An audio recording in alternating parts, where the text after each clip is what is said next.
Let's go to Mr. Land, the land of magic. Come on and see Mr. Fields and Mr. Trees, Mr. Birds and Mr. Bees, Mr. Sea, all the Mr. Men, the men who live there. It's Mr. Book 21, Mr. Fussy. It really is a pantomime.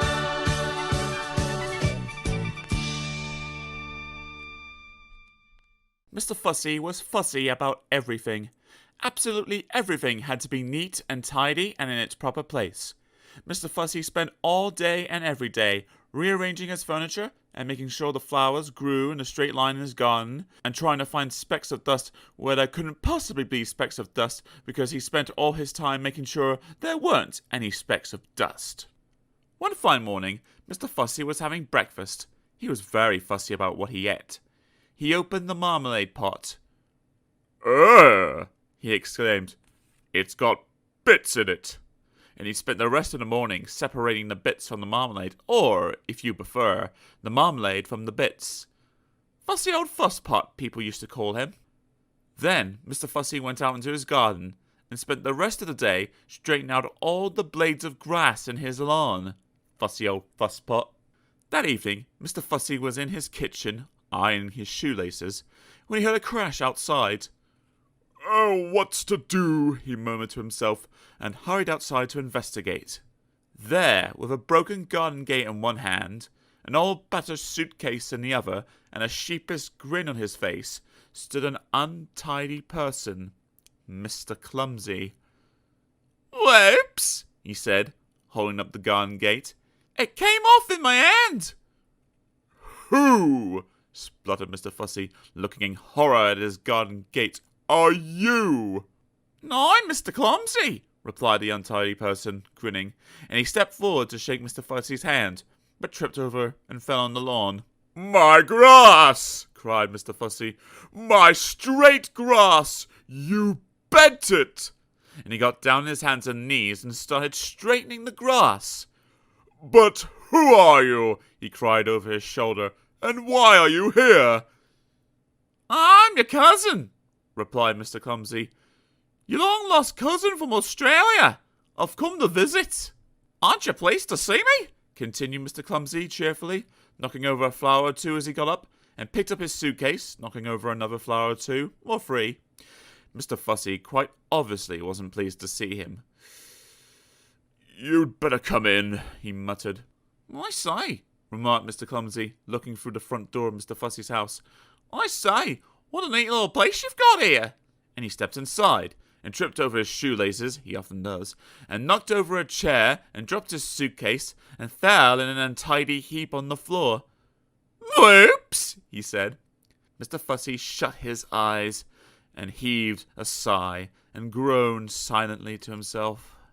Later that evening, after Mr. Fussy had cooked them a meal, and after Mr. Clumsy had helped with the washing up 2 broken plates, they sat down to talk. Mr. Fussy sat, as he always did, in a neat and tidy fashion. Mr. Clumsy sat, as he always did, in a not-so-neat and tidy fashion. "How long will you be staying?" asked Mr. Fussy. "I don't know," grinned Mr. Clumsy. "A few days? A week? A year? I haven't decided." When he awoke in the morning, Mr. Fussy jumped out of bed and went into his bathroom. "Oh, no," he gasped. "Oh, no!" Oh, yes. Mr. Clumsy had been there before him. The towels lay in a heap on the floor. The bath was full of water. There were pools of water all over the bathroom floor, and half a tube of toothpaste. Oh, what a mess! Mr. Fussy made it all neat and tidy as quickly as he could. Then Mr. Fussy hurried downstairs. "Morning," said his cousin cheerfully. "I cooked your breakfast. Sit down." There was an awful mess everywhere. "There we are," said Mr. Clumsy, carrying a plate of fried eggs, broken fried eggs, towards the table. "Breakfast!" and he tripped over those shoelaces of his, and then the eggs flew through the air, and then they landed all over Mr. Fussy. Sticky, greasy, yellow fried eggs. "Whoops!" said Mr. Clumsy. After a week, Mr. Fussy's house didn't look like Mr. Fussy's house anymore at all. But after 2 weeks, Mr. Clumsy decided to move on. "Thank you for having me," he said to Mr. Fussy. "It was very nice to see you," replied Mr. Fussy politely. But what he was thinking was, "It's very nice to see you going." "Cheerio," said Mr. Clumsy, and off he went with his battered old suitcase. "Goodbye," called Mr. Fussy, really meaning, "Good riddance." Then Mr. Fussy fussed around his house as he had never fussed before. Fussy old fusspot. Polishing and mending and repairing and straightening and sorting out and cleaning and putting everything back exactly as it had been before Mr. Clumsy had come to stay. He even dusted the flowers in the garden. That evening, Mr. Fussy was in his kitchen polishing an egg when he heard a crash outside. "Oh no," he groaned. "Not Mr. Clumsy back again. It can't be. It mustn't be. It isn't." And it wasn't. It was somebody else. Somebody who had just walked straight through Mr. Fussy's garden gate. Somebody who can't help having little accidents. Somebody you might have met before. "Hello," smiled Mr. Bump. "I've come to visit." Mr. Fields and Mr. Trees, Mr. Birds and Mr. Bees, Mr. See all the Mr. Men, the men who live there. It's Mr. Book 22, Mr. Bounce. It really is a pantomime.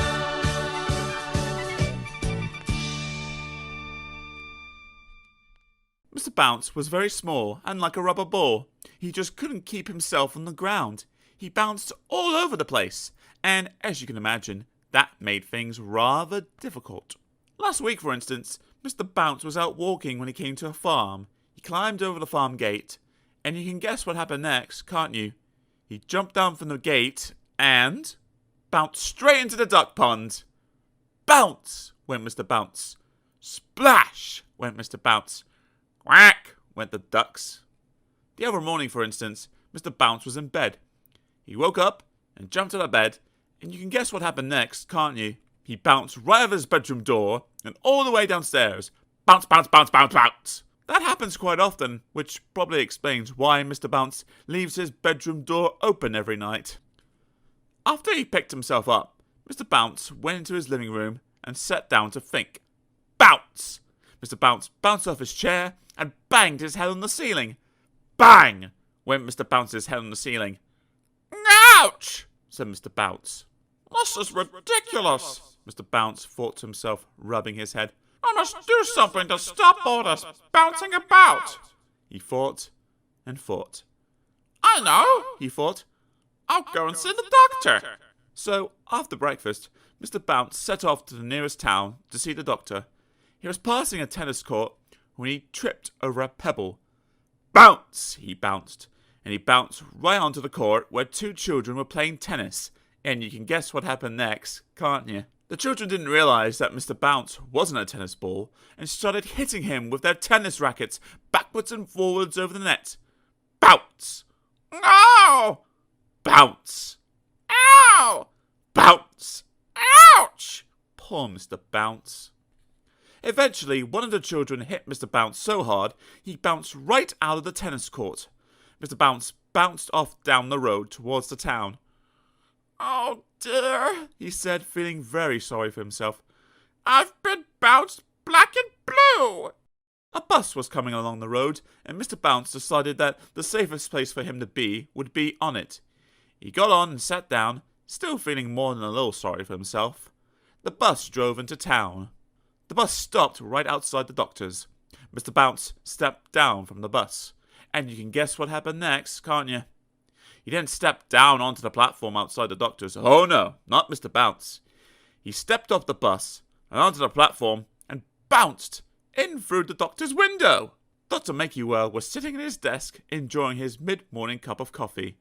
Mr. Bounce sailed through the open window and landed. You can guess where he landed, can't you? That's right, Splash went the coffee. Ouch! Squeaked Mr. Bounce. The coffee was rather hot. Good heavens! Exclaimed Dr. Makewell. After the doctor had fished Mr. Bounce out of his coffee and sat him on some blotting paper to dry out, he listened to what Mr. Bounce had to tell him. So you see, said Mr. Bounce finally, you must give me something to stop me bouncing about all over the place quite so much.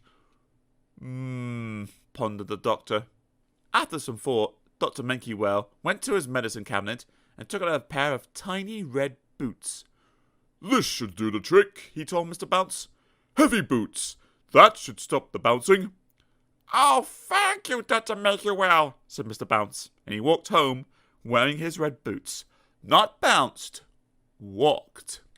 That night, Mr. Bounce went to bed wearing his heavy boots, and then he went to sleep. The following morning, he woke up and yawned and stretched and bounced out of bed. And can you guess what happened next? No, he didn't bounce down the stairs.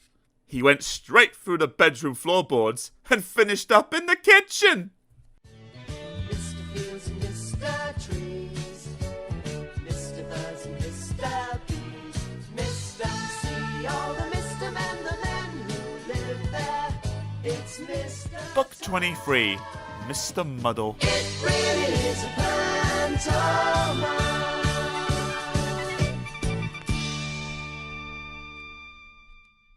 Poor Mr. Muddle just couldn't get anything right. Everything he did, everything he tried, everything he said was muddled. Totally, utterly, completely, absolutely muddled. Imagine, for instance, something as simple as hammering a nail into a wall. Now, what could get muddled with hammering a nail into a wall?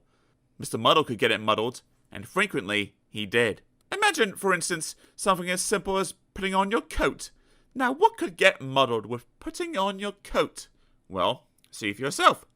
Only Mr. Muddle would put on his coat like that. Imagine, for instance, something as simple as going for a walk. Now, what could get muddled with going for a walk? Well, when you start your legs walking one way, and you start walking the other, that's a very muddly sort of a walk. Poor Mr. Muddle, walking one way and going another. Now, you'd probably like to know where Mr. Muddle lives. In a house by the sea, near a place called Seatown. Mr. Muddle's house was supposed to be in the country, but Mr. Muddle, who built the house himself, had got the place muddled off. Of course! And you can tell that Mr. Muddle had built the house himself, can't you? This story starts one afternoon when Mr. Muddle was having his breakfast. Yes, we know you don't have breakfast in the afternoon, but you do it if you get your mealtimes muddled up. Mr. Muddle was having bread and butter and jam and a cup of tea with milk and sugar. He spread the butter on the table, and then spread the jam on the plate, and then poured the milk on the bread, and then filled the cup with sugar, and then poured the tea on the bread. What a terrible, muddly, mixed-up breakfast. That afternoon, after breakfast, he went for a walk down the beach near his house in order to work up an appetite for supper. He met an old fisherman named George, whom he knew quite well. "Good morning, Mr. Muddle," said George. "Good evening," replied Mr. Muddle. George smiled. "How'd you like to come fishing with me?" he asked. "Oh, no, please," replied Mr. Muddle eagerly. "Help me push the boat out from the beach," called George. "Right-ho," said Mr. Muddle, and pulled the boat further up onto the beach. "Oh, Mr. Muddle," said George. He had to show Mr. Muddle the difference between pulling and pushing. However, eventually, somehow or other, they managed to get the boat out to sea. "Now, let's fish," said George, dropping a fishing line over the side of the boat. "Right-ho," said Mr. Muddle, and dropped himself over the side of the boat. Splash! "Oh, Mr. Muddle," said George again. It wasn't any good, and they didn't catch any fish, and so they decided to go home before it became dark. "Help me pull the boat back onto the beach," called George. "Right-ho," said Mr. Muddle, and pushed the boat back into the water. George was just about to say, "Oh, Mr. Muddle," again, when he had an idea. He smiled to himself. "Help me push the boat out into the sea," George called. "Right-ho," said Mr. Muddle, and pulled the boat up onto the beach. Well done, Mr. Muddle, said George. Mr. Muddle smiled a smile and went home. George smiled a smile and went to tell everybody. The following day in Seatown, Mr. Brick the Builder asked Mr. Muddle to hold his coat for him. Right-ho, said Mr. Muddle, and held his ladder for him, which is what Mr. Brick really wanted. Well done, Mr. Muddle, smiled Mr. Brick, who had been talking to George. Mr. Muddle was very pleased. Then Mrs. Scrub at the laundry asked Mr. Muddle to pass her the soap. Right-ho, said Mr. Muddle, and passed her a clothes peg, which is what Mrs. Scrub really wanted. Well done, Mr. Muddle, smiled Mrs. Scrub, who had also been talking to George. Mr. Muddle was extremely pleased. And then Mr. Black the coalman asked Mr. Muddle to lift a sack of coal down from his lorry. Right-ho, said Mr. Muddle, and lifted a sack of coal up onto the lorry, which is what Mr. Black had wanted all along. Well done, Mr. Muddle, smiled Mr. Black. George had talked to everybody. Mr. Muddle was delighted. In fact, Mr. Muddle was so delighted, he decided to go home and cook himself a large meal to celebrate. Roast turkey and peas and potatoes and gravy. He put the turkey into the cupboard to cook. He peeled the peas. He put the potatoes into the refrigerator to boil, and then, do you know what he did? He tried to slice the gravy! Oh, Mr. Muddle! Mr. Fields and Mr. Trees, Mr. Birds and Mr. Bees, Mr. See all the Mr. Men, the men who live there. It's Mr. Book 24, Mr. Dizzy. It really is a pantomime.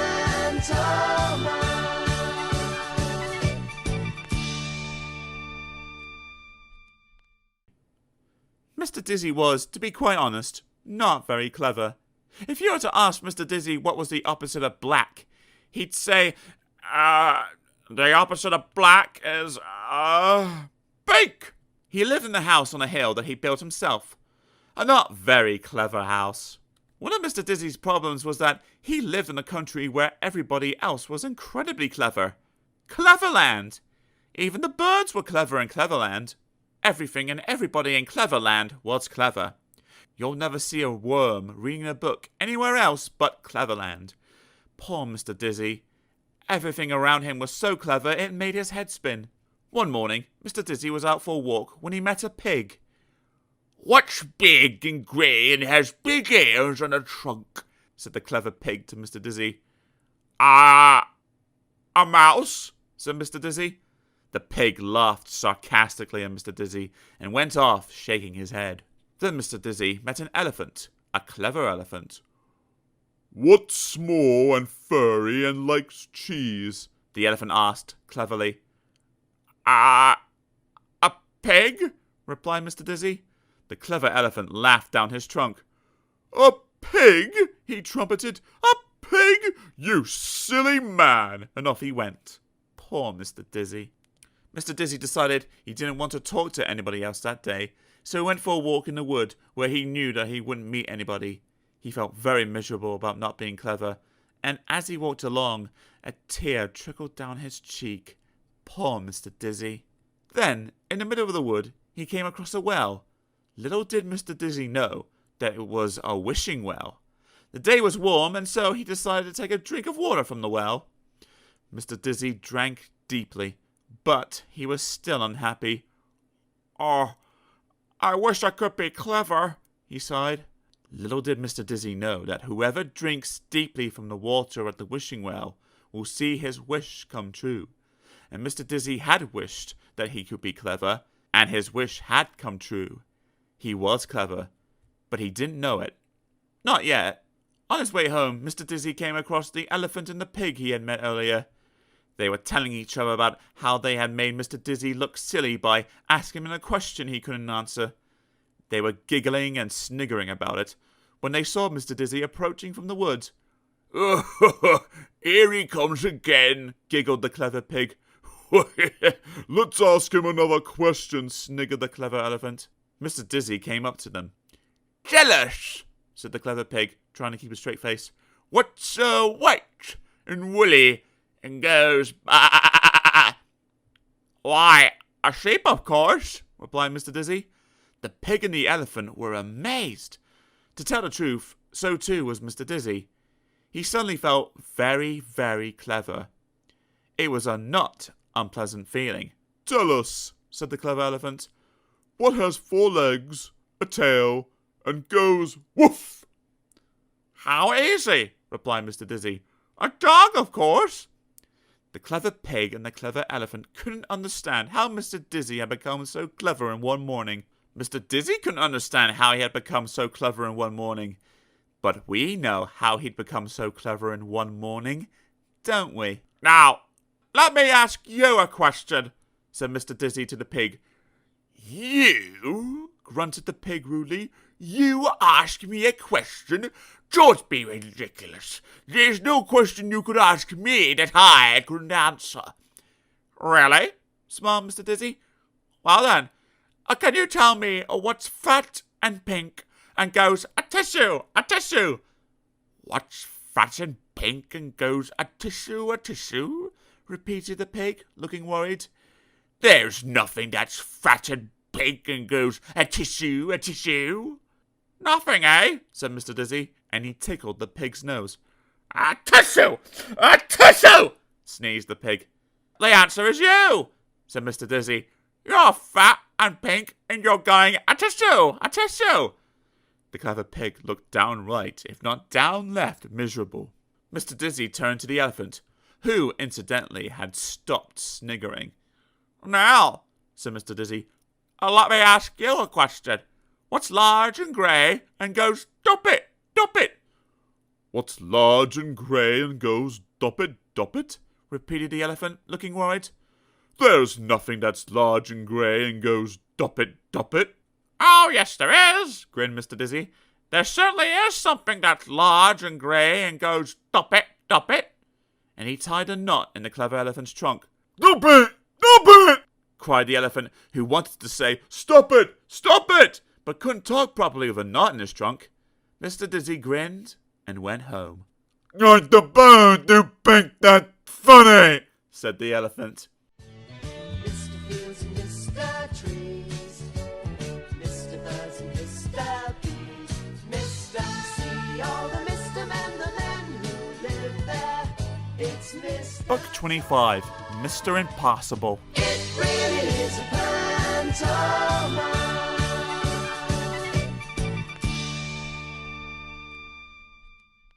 Mr. Impossible could do the most amazing things. For instance, Mr. Impossible could jump over a house. You try it. It's impossible. And Mr. Impossible could make himself invisible. All he had to do was stand there and think about becoming invisible. And he became invisible. You try it. It's impossible. And Mr. Impossible could fly. All he had to do was stand there and flap his arms about, and off he flew. You try it. It's impossible! And Mr. Impossible lives in an impossible-looking house. Have you ever seen a house in such an impossible place? Of course not! One day, Mr. Impossible was out walking in the woods when he met a boy called William. William was on his way to school. Hello, said Mr. Impossible. Hello, replied William. I'm William. I'm impossible, said Mr. Impossible. Really? Said William. Really? Smiled Mr. Impossible. Can you do impossible things? Asked William. Haven't come across anything I couldn't do, replied Mr. Impossible modestly. William thought. Could you climb up that tree? He asked, pointing to the biggest tree in the wood. I can do better than that, said Mr. Impossible. I can walk up that tree. And he did. William thought again. Could you stand on one hand? He asked. I can do better than that, replied Mr. Impossible. I can stand on no hands. And he did. That's impossible, cried William. True, replied Mr. Impossible. Then William remembered that he was on his way to school.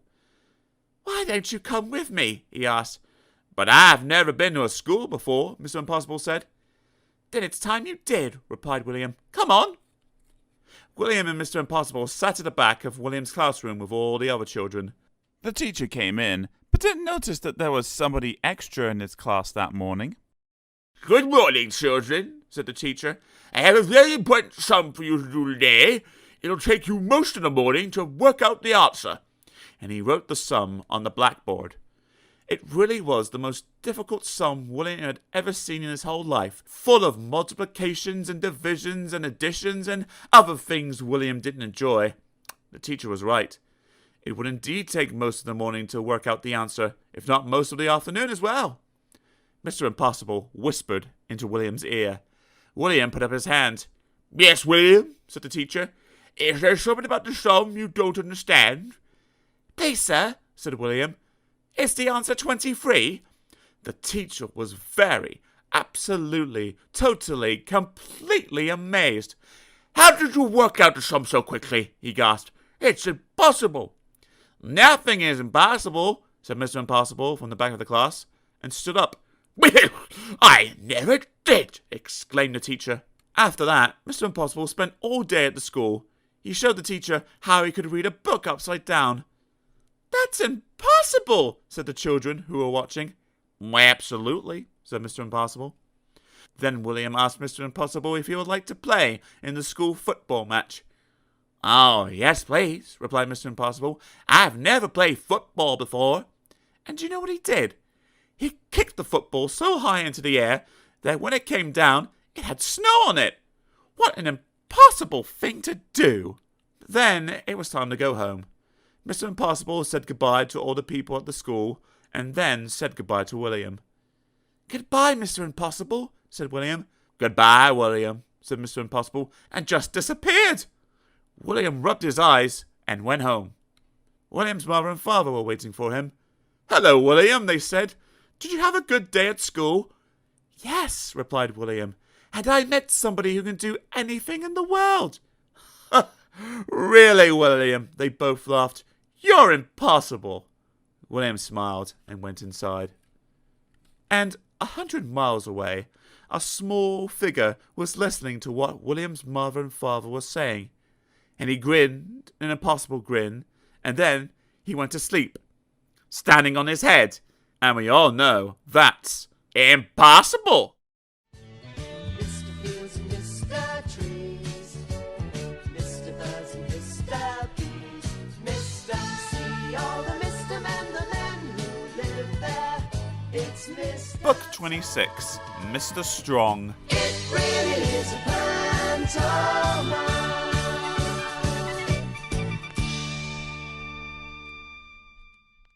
This is the story of Mr. Strong. Mr. Strong is the strongest person in the whole wide world. The strongest person that has ever been, and probably the strongest person there ever will be. He is so strong, he can not only bend an iron bar with his bare hands, he can tie knots in it. Mr. Strong is so strong, he can throw a cannonball as far as you and I can throw a tennis ball. Mr. Strong is so strong, he can hammer nails into a wall just by tapping them with his finger. Strong by name and strong by nature. And would you like to know the secret of Mr. Strong's strength? Eggs. The more eggs Mr. Strong eats, the stronger he becomes. Stronger and stronger and stronger. Anyway, this story is about a funny thing that happened to Mr. Strong one day. That morning he was having breakfast, and for breakfast he was having eggs. Followed by eggs, and to finish he was having, guess what? That's right, eggs. That was Mr. Strong's normal breakfast. After his eggy breakfast, Mr. Strong cleaned his teeth, and, as usual, he squeezed all the toothpaste out of the tube, and, as usual, he cleaned his teeth so hard he broke his toothbrush. Mr. Strong gets through a lot of toothpaste and toothbrushes. After that, he decided to take a walk. He put on his hat and opened the front door of his house. Crash! "What a beautiful day," he thought to himself, and stepping outside his house, he shut his front door. Bang! The door fell off its hinges. Mr. Strong gets through a lot of front doors. Then Mr. Strong went for his walk. He walked through the woods. But he wasn't looking where he was going, and walked slap bang into a huge tree. Crack! The huge tree trunk snapped, and the tree thundered to the ground. "Whoops," said Mr. Strong. He walked into town, and again, not looking where he was going, he walked slap bang straight into a bus. Now, as you know, if you and I were to walk into a bus, we'd get run over, wouldn't we? Not Mr. Strong. The bus stopped as it had run into a brick wall. Whoops, said Mr. Strong. Eventually, Mr. Strong walked through the town and out into the country to a farm. The farmer met him in the road looking very worried. What's the matter? Asked Mr. Strong. It's my cornfield, replied the farmer. It's on fire and I can't put it out. Mr. Strong looked over the hedge, and sure enough, the cornfield was blazing fiercely. Water, said Mr. Strong. We must get water to put out the fire. But I don't have enough water to put a whole field out, cried the worried farmer. And the nearest water is down at the river, and I don't have a pump. Then we'll have to find something to carry the water, replied Mr. Strong. Is that your barn? He asked the farmer, pointing to a barn in another field. Yes, I was going to put my corn in it, said the farmer, but... Can I use it? Asked Mr. Strong. Yes, but... replied the perplexed farmer. Mr. Strong walked over to the barn, and then do you know what he did? He picked it up. He actually picked up the barn. The farmer couldn't believe his eyes. Then Mr. Strong carried the barn above his head, down to the river. Then he turned the barn upside down. Then he lowered it into the river so that it filled up with water. Then, and this shows how strong Mr. Strong is, he picked it up and carried it back to the blazing cornfield. Mr. Strong emptied the upside-down barn full of water over the flames. Sizzle, sizzle, splatter, splatter. 1 minute, the flames were leaping high into the air. The next minute, they'd gone. However can I thank you? The farmer asked Mr. Strong. Oh, it was nothing, remarked Mr. Strong modestly. But I must find some way to reward you, said the farmer. Well, said Mr. Strong, you're a farmer, so you must keep chickens. Yes, lots, said the farmer. And chickens lay eggs, went on Mr. Strong, and I rather like eggs. Then you shall have as many eggs as you can carry, said the farmer, and took Mr. Strong over to the farmyard. Mr. Strong said goodbye to the farmer and thanked him for the eggs, and the farmer thanked him for helping. Then Mr. Strong, just using one finger, picked up the eggs and went home. Mr. Strong put the eggs carefully down on his kitchen table and went to close the kitchen door. Crash! The door fell off its hinges. Whoops, said Mr. Strong, and sat down. Crunch! The chair fell to bits. Whoops, said Mr. Strong, and started cooking his lunch. And for lunch, he was starting with eggs, followed by an egg or two, and then eggs. And then, for his pudding, he was having, well, can you guess? If you can, there's no need to turn this page over to find out that he was having ice cream.